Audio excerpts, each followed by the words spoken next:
বছরের প্রথম দিন প্রাক-প্রাথমিক শ্রেণীর পাঠ্যপুস্তক বিতরণ করেছে সরকার। উদ্বোধনী অনুষ্ঠানে প্রাথমিক ও গণশিক্ষা উপদেষ্টা বলেছেন, একটি শিক্ষিত, দক্ষ ও সুশৃঙ্খল জাতি গড়তে মানসম্মত পাঠ্যপুস্তকের কোনো বিকল্প নেই।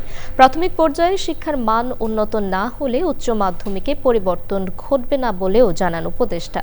এবছর প্রাক-প্রাথমিক থেকে পঞ্চম শ্রেণী পর্যন্ত শিক্ষার্থীদের জন্য 8,59,00,000 বই ছাপানো হয়েছে। বিস্তারিত জাকিয়া আক্তারের রিপোর্টে।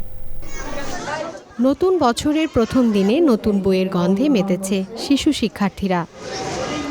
প্রাক-প্রাথমিক পাঠ্যপুস্তক বিতরণ কার্যক্রম 2026 উপলক্ষে সকালে রাজধানীর আগারগাঁওয়ে আবুল বাশার সরকারি প্রাথমিক বিদ্যালয় ও ধানমন্ডিতে নালন্দা উচ্চ বিদ্যালয়ের শিক্ষার্থীদের মাঝে বই বিতরণ করেন প্রাথমিক ও গণশিক্ষা উপদেষ্টা ডাক্তার বিধান রঞ্জন রায় পোদ্দার।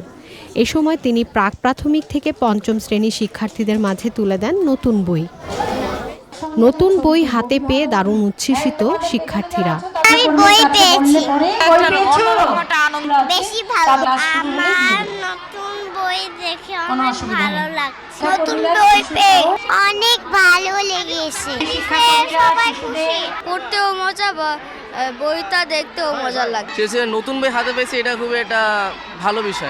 প্রাথমিক ও গণশিক্ষা উপদেষ্টা জানান, প্রাথমিক ও মাধ্যমিক স্তরের শিক্ষার্থীদের 30 কোটি বই বিনামূল্যে বিতরণ করা হবে। আমরা অভিভাবকদের কথা বিবেচনা করে একটা অভিভাবক নির্দেশিকা প্রকাশ করছি এবং শিগগিরই এটাও আপনারা পাবেন। এতে শিশুর বিকাশ কিভাবে ঘটে এবং অভিভাবকদের সেক্ষেত্রে কি ভূমিকা পালন করা দরকার, সেই বিষয়গুলো আমরা খুব সহজ ভাষায় লেখার চেষ্টা করেছি। বছরের শুরু থেকেই সম্মিলিত প্রচেষ্টায় মানসম্মত শিক্ষা ব্যবস্থা নিশ্চিতে নিয়োজিত আছেন বলে জানান সংশ্লিষ্টরা। Zakia Akter, Channel I, Dhaka.